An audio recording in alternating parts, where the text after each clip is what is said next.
Hi, you guys. We made it. It is May, week 4. It is the last week of school. I am so excited you're here. I cannot believe that we're here, but my whole goal this week with everything that I planned for this was just to try to help the kids feel like they had some closure from this year since it was such a weird year. So if you skip lots of things in May, that's totally fine. But like do them whenever, don't do them, totally up to you guys. But this week's worth of stuff, I really think that it would be great for them to be able to reflect on the year, process it, and bring some closure to it. We're gonna have our graduation on Thursday, that hopefully all these things built up, put together, they'll feel like they had some closure to their year and they'll be excited and looking forward to whatever next year brings. So here we go. We have in here their preschool memory book that I put together for them. And each day this week, I would just say do a couple pages out of it and kind of talk about it. Let them think about the year. So like it says, this is me, I am blank years old. See if they can write it, because later, try to have them do as much as they can, because it'll just be that much more precious later on. So have them draw a picture of themselves, write their number, have them draw a picture of their family. This one has their favorite colors. I just have them like color or paint, crayon, marker, whatever you got here. Their favorite number, have them tell you what their favorite number is, have them write it. Their favorite letter, their favorite shape, just some really cute stuff. I'm not kidding. Later, in a couple years, you look back and just cry over this stuff. It's so cute. They've got my favorite, my teacher, have them write my name, draw a picture of their teacher. Maybe they pick Miss Michelle, that's totally fine, either one of us, or both of us, whatever they wanna do. My friends, maybe see which friends they can remember, have them draw their picture and write their name. And then we have their favorite toy, their favorite food, their favorite candy, and their favorite movie. So you can even kind of help them, like maybe they're really into mac and cheese and chocolate or something. I mean, seriously, whatever they're into right now. Paint their hand and do a little hand paint, or you can trace it if you'd like. And then their last day of school. Oh, I put their picture there, sorry. On their last day of school, I take a picture of them and put it there just so they can remember what their last day of school, what they looked like.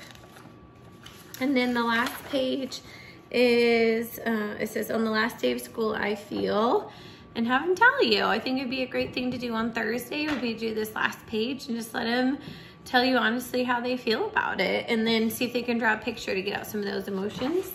And I think this would be something really precious to hold on to. The other thing we're gonna do is they're gonna make their little cute graduation persons. These are my absolute favorite. I'm so bummed I don't get to see them. It's seriously my favorite part, like of the end of the year stuff. So you've got this yellow paper, and you just glue it. You glue this piece on top, and it says, when I grow up, I want to be. Have them think about it. What do they want to be when they grow up? And then I always have them write their name and then say May 2020 over here. And then you're going to put, I usually do like blue paint and put their handprint. And then I take a picture of them in their graduation cap and gown and put it here. And then we're gonna make their person. So they'll put glue on their head. And then there's some scrap paper in there too. They can make their hair, however they think their hair looks. And then, sorry, then you've got a little blue strip here. Oh, I'm gonna go up my neck. And then the big blue strip on top, so it looks like a graduation cap. And then their little hands that I cut out go on this side, so it looks like they're holding themselves. They're holding their paper up. So there's their little graduation person. So they can slowly work on that. Have them do their eyes, the color that their eyes are, and all that jazz. And then the other thing we're up to this week is making their graduation hats. So you have the piece of long paper to be able to wrap around. And then I usually write their name in glue. So I let them decorate this. It's any way they want to. They add lots of decoration to this, and then I go back with glue and I write their name and then put blue glitter on top so it really stands out. And then you use this. So measure their head and staple it, okay? Or glue it or tape it, whatever you want to do.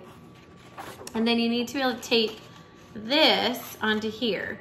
So tape it on the inside and just tape it to the hat so that they can wear it like this. Does that make sense? So then they have their cute little graduation hat.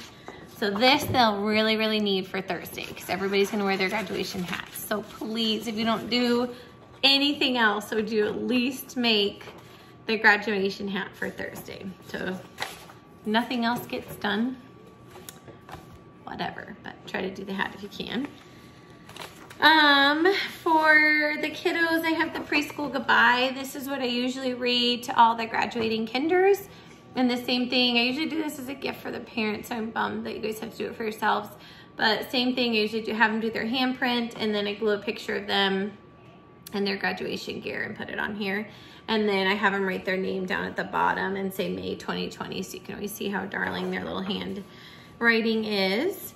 For some learning stuff for this week, most of it's just all about closure, but I did throw in a couple little things for you guys. Like there's like a color by number, and there's a little mat for them to play a little game with. But just cut out all these little animal cards, and then you can either tell them, like, you guys can play math games with it. Like, what if I had 3 pigs and 2 chickens? How many do I have? And then they place the 3 pigs on and the 2 chickens. If you have a dice, they can roll the dice, and then that's how many pigs they put on, how many chickens they put on. If you have playing cards, they can draw a card. They drew 7, so then you put 7 animals on. They draw another card, they put 2 animals on. Or, I mean, seriously, whatever you want to do. You can write your own cards on paper. But this makes a really fun math game for them to do to be able to start those pre-addition skills. So this is a really good one. They can also color it. I had a laminator, so I laminated Jackson's just so it would be more durable. So we could use it a lot. So however you guys want to use that one. And then the last thing I wanted to show you is their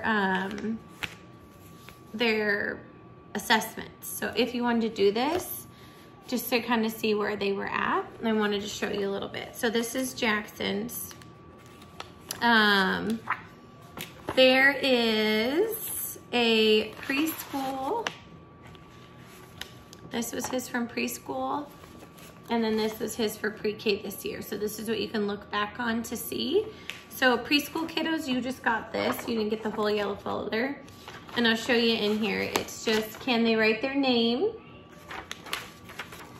And I mean, pre-K kiddos going to kindergarten, they have to be able to write their name. Like non-negotiable, you've got to be able to write your name to be able to function in kindergarten. So above all else, that's what we practice. So if you have a seedling and they are struggling to write their name, that would be my -- 1 focus. Have them write it with Play-Doh, write it in the sand, write it in the bathtub with soap bubbles. Like, try to get them to just write their name, write their name, write their name till it's super easy, okay? Next up is capital letters. To go into kindergarten, Washington State requires me as a preschool teacher that they should be able to know 10 letters, okay? So I made it extra big right here. 10 is the goal. Before they go to kindergarten, 10 letters. That says I've got a pretty good knowledge of letters. I'm ready to go. My personal goal for kiddos before they go to kindergarten, I would like them to know all of them. So this was Jackson in preschool. He was almost to the top. So hopefully your kiddos somewhere in here, you can see how towards the end of the year, they usually kind of shoot up a ton. So I'm bummed I didn't get this time with them because this is usually their major growth. It's so cool to see. So you can do that just to kind of see where they're at, and maybe you want to keep practicing this summer. This page, the numbers 1 to 10 is really hard. I don't do this unless I feel like they're ready. So like Jackson's, I didn't do it because some of his fine motor skills, he just wasn't quite ready yet in preschool. Numbers 1 to 10, this is something I personally want them to know before they go to kindergarten. This is not a standard for Washington State, but I feel like if they can know their numbers 1 to 10, they'll be properly set up. Just being a previous kindergarten teacher, I can't imagine if they didn't know their numbers, they would really struggle. So if they don't know them yet, that's something definitely to practice. Shapes are one thing that is required by Washington State. You'll see down here, any of the ones that say preschool on them are the ones they need to know before kindergarten. These are a must master. So if your child doesn't know all their shapes yet, this is a good thing to practice. The other one is, sorry, this one's not in color, but they need to be able to know all their colors. That's a non-negotiable one. And then this is a pre-K one. The standard to go to kindergarten is to be able to count to 10. But I'd like them to be able to count to 20 because at the end of the year kindergarten, they have to count all the way to 100. So it's a huge jump. If they went into kindergarten only being able to count to 10, to be able to get all the way to 100 is really, really hard because these teen numbers are a doozy because they do not follow a pattern. They do not make sense, okay? So practice, practice, practice. If they can't count to 20 yet, just keep going. When you're in the car, you're washing your hands, you're walking to the table. I mean, seriously, whatever you can think of to get them to count to 20, do that. Have them count chocolate chips or something and then they get to eat them. However, I'm a big fan of bribery. So that's preschool kiddos. Pre-K, their packet usually has a lot more. I start adding in some kindergarten standards. So you'll see on the bottom of theirs, so like this is Jackson's from this year. He passed all of his uppercase letters. He did all of his numbers to 10 again. He did shapes again. So I retest him every year just to make sure they haven't forgotten anything. Or if they have, we know what to do. So since he passed those, then he got to move on to some of his kindergarten standards. So some of them are, there's like a rhyming test in here. These down at the bottom, you'll see how they see kinder.